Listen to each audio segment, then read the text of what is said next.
Now what is the speed of rotating magnetic field? This is important.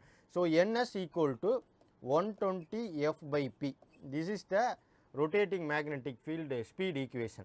That is 120 is the constant, F is the frequency of the supply, and P is the number of pole. If stator is wound for 2 pole, stator winding is wound for 2 pole, so P equal to 2.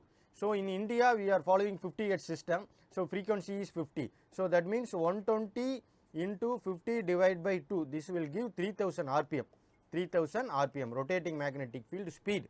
So 3000 RPM means 3000 rotation. The rotating magnetic field rotates 3000 times per minute. In 1 minute 3000 times it will rotate. Now you can imagine the speed. Okay, so you should not think the rotating magnetic field is, means it is rotating slowly. Okay, so the frequency decides the speed and the pole is decides the speed.